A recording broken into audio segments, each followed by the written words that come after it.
কবর জিয়ারত মানে তো ওইখানে গিয়ে কোরআন পড়াও নয়। কবর জিয়ারত এতে যত আলোচনা আসলো, এতে জিয়ারতের নিষেধ করা তো আসেনি। এক হচ্ছে জিয়ারতের উদ্দেশ্য, আপনার উদ্দেশ্যটা কি, এটা একটা কথা, ওটা ঠিক হইতে হবে। 2 নম্বর কথা, জিয়ারত মানে ওইখানে গিয়ে নামাজ পড়া নয়, জিয়ারত মানে ওখানে বসে বসে কোরআন পড়া নয়, জিয়ারত মানে ওখানে দাঁড়িয়ে বা বসে জিকির করা নয়। হ্যাঁ, জিয়ারত মানে এই নয় যে কবরকে ঘিরে চারিদিক থেকে দোয়া করবেন, দেখে মনে হচ্ছে কবরওয়ালার কাছে চাইছেন, এরকম না। দোয়া করবেন কিবলামুখী। প্রথম জানেন যে কবর জিয়ারতের উদ্দেশ্য কি। কবর জিয়ারতের উদ্দেশ্য হচ্ছে 2টি। কবর জিয়ারতের উদ্দেশ্য হচ্ছে 2টি, একটা হচ্ছে নিজের ফায়দা, আর একটা হচ্ছে কবরওয়ালার ফায়দা। নিজের ফায়দা সম্পর্কে নবী সাল্লাল্লাহু আলাইহি ওয়াসাল্লাম বলছেন, জুরুল কুবুরা ফাইন্নাহা তুযাক্কিরুকুমুল আখিরাহ। তোমরা কবর জিয়ারত করো, কবর জিয়ারত করলে আখিরাত পরকাল স্মরণ হবে।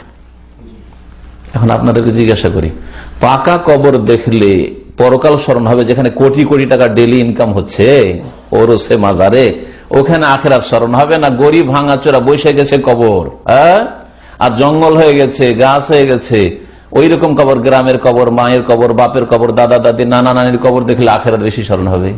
যে আমার বাপ মা দাদা দাদিকে এখানে আসতে হয়েছে, মরে সরে গেছে, আর কবর মাটি তার বুকের উপর চলে পড়ে গেছে, আমাকে এখানে আসতে হবে। আমি যত বড় জাদরেল হই না, আর বড় নেতা হোক না কেন, আমাকে এখানে যেতে হবে। কোনটা দেখলে আখিরাত স্মরণ হবে? কাঁচা কবরগুলি, তাই না? তাহলে কাঁচা কবর দেখতে যেতে, পাকা কবর নাই। পাকা কবর শিরকের বাজার ওখানে গরম হয়ে আছে, আর ইনকামের বাজার গরম হয়ে আছে। বিনা পুঁজির ব্যবসা, সরকারি লাইসেন্সও লাগে না, আর পুঁজিও ইনভেস্ট করা লাগে না। পাকা করে দিয়ে চাদরটা চড়িয়ে দিলে আর ফুল টুল দিয়ে দিলে আমাদের দেশে জাহেল মূর্খ সমাজের বাজার গরম হয়ে যায়, ওখানে আর অসুবিধা নেই। হ্যাঁ, ইনকাম চলতে থাকে, বিনা পুঁজির ব্যবসা। সেই জন্য কবর জিয়ারত করতে হবে এমন কবর, যে কবর দেখলে আখিরাত স্মরণ হয়। আল্লাহ, আমি যতই বড় আলেম হই না কেন, আর যতই বড় শেখ হই না কেন, আমাকেই কবর আসতে, আমাকেই কবর আসতে, ঠিক না? জি, আমি যতই বড় পয়সাওয়ালা হই না কেন, অট্টালিকার মালিক আর 5 স্টার হোটেলের আমি ম্যানেজার হই না কেন, আর রাষ্ট্রপতি আর প্রধানমন্ত্রী হই না কেন, আর মন্ত্রী মিনিস্টার হই না কেন, আমাকেই কবর আসতে হবে। জরুল কবর, কবর জিয়ারত করো, আখিরাত স্মরণ হবে। যে দুনিয়া তুচ্ছ কিছুই না, আজকে আছে, আজকেই নেই হয়তো, আজকে আছে আর কালকে নাই, কথা বলা ভুল, আসলে এক্ষুনি নেই হয়তো, ঠিক না? জি হ্যাঁ, এটা একটা উদ্দেশ্য, নিজের ফায়দা, যে আখিরাত পরকাল স্মরণ আসবে, অন্তরটা নরম হবে, ইমান তাজা হবে, আখিরাত মুখী হবেন, আল্লাহর কাছে চাইবেন আপনি, দুনিয়া আখিরাতের নাজাত চাইবেন আপনি, আল্লাহ পাকের আযাব গজব থেকে আল্লাহর কাছে দোয়া করবেন যে আল্লাহ আমাকে রক্ষা করো। তো আখিরাত স্মরণ করা। 2 নম্বর গরজ হচ্ছে ওই মাইয়্যিতকে উপকৃত করা।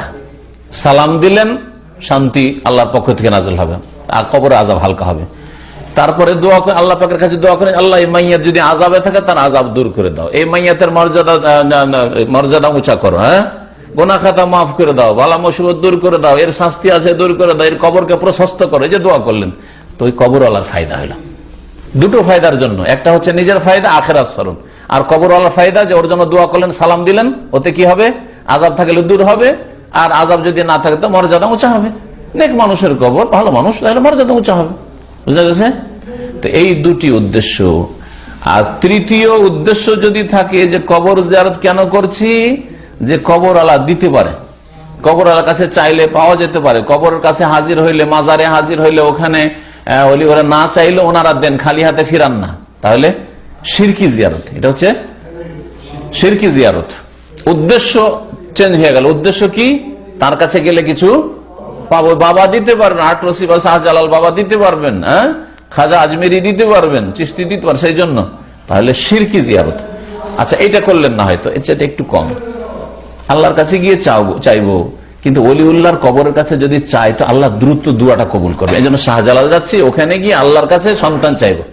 আপনি নিজের বাড়িতে সন্তান চাওয়া মনে করলেন যে পাবো না, হয়তো মসজিদে চাইলেও পাবো না, হয়তো হ্যাঁ, মক্কা মদিনে হজুমরা এসে যায়, চেয়ে হয়তো পাবো না, কিন্তু মাজারে গেলে হটলাইন আছে, ওখানে পাবো। সেই জন্য ওখানে গিয়ে আল্লাহর কাছে চাই, তো এটা হচ্ছে বেদাতি জিয়ারত। নিজেরই গরজ, আল্লাহ আমার রোগ ভালো করে দাও, কিন্তু মাজারের কাছে চাইছেন, মানে মাজারের পাশে দাঁড়িয়ে চাইছেন বা বসে চাইছেন, তাহলে এটা হচ্ছে বেদাতি জিয়ারত। বেদাতি জিয়ারত করবেন না, শিরকি জিয়ারত করবেন না, সুন্নতি জিয়ারত করবেন। সুন্নতি জিয়ারতের গরজ কি বলেন তো? কেউ 2টো গরজ বললাম, নিজের ফায়দা, আর ওই কবরে যে শায়িত আছে তার ফায়দা, মৃতের ফায়দা। নিজের কি ফায়দা?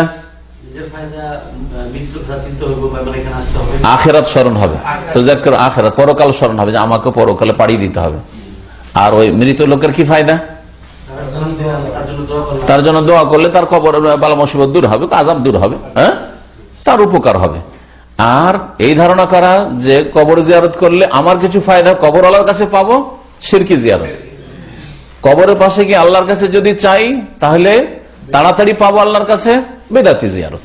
বুঝতে পেরেছেন? এবারে তার ইসলামে সুন্নতি জিয়ারত আছে, আমরা সুন্নতি জিয়ারত করি, আর বিদাতি ভাইরা বিদাতি জিয়ারত করে, শিরকি ভাইরা শিরকি জিয়ারত করে।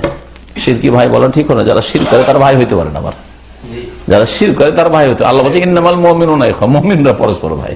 আল্লাহ পাক হেফাজত করেন, আল্লাহ ভুল ত্রুটি মাফ করেন, আল্লাহ গুনাহ খাতা মাফ করে দেন। ওয়া সাল্লাল্লাহু আলা নবিয়িনা মুহাম্মদ ওয়া আলা আলিহি ওয়া সাহবিহি আজমাইন।